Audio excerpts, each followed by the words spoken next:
মাননীয় স্বরাষ্ট্রমন্ত্রীর প্রত্যক্ষ নির্দেশনায় সুন্দরবন অঞ্চলের সক্রিয় সকল বনদস্যুর বিরুদ্ধে বাংলাদেশ কোস্টগার্ড কঠোর অবস্থানে রয়েছে। এর অংশ হিসেবে কোস্টগার্ডের নেতৃত্বে operation restore piece in Sundarban এবং অপারেশন ম্যানগ্রোভ শিল্ড নামে দুটি বিশেষ অভিযান পরিচালিত হচ্ছে।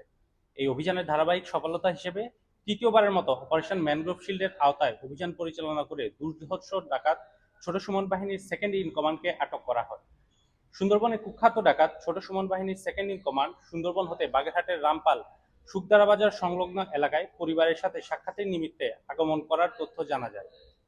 প্রাপ্ত গোপন তথ্যের ভিত্তিতে গত 20 এপ্রিল 2026 তারিখ সোমবার রাত 10টায় কোস্টগার্ড মোংলা কর্তৃক উক্ত এলাকায় একটি বিশেষ অভিযান পরিচালনা করে সুন্দরবনের কুখ্যাত ডাকাত ছোট সুমন বাহিনীর second in command Mohammad Abus Samad মোল্লাকে আটক করা হয়। পরবর্তীতে আটককৃত ডাকাতের তথ্যের ভিত্তিতে আজ 21 এপ্রিল 2026 তারিখে মধ্যরাত 2টায় মোংলা থানাধীন সুন্দরবনের নন্দবালা খাল সংলগ্ন এলাকা হতে একটি একনলা বন্দুক, একটি এয়ারগান ও 2 রাউন্ড তাজা কার্তুজ উদ্ধার করা হয়। আটককৃত ডাকাত মোহাম্মদ আব্দুস সামাদ মোল্লা বাগেরহাট জেলার রামপাল থানার বাসিন্দা।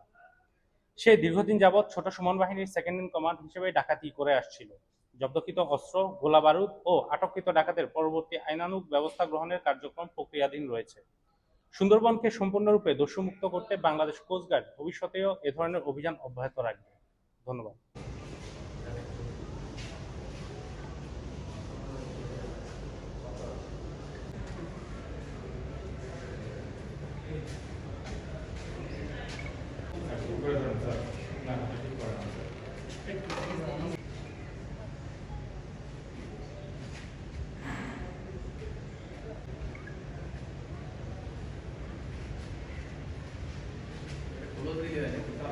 আপনার থামসটা এমনও স্যার অন্য আলাদা।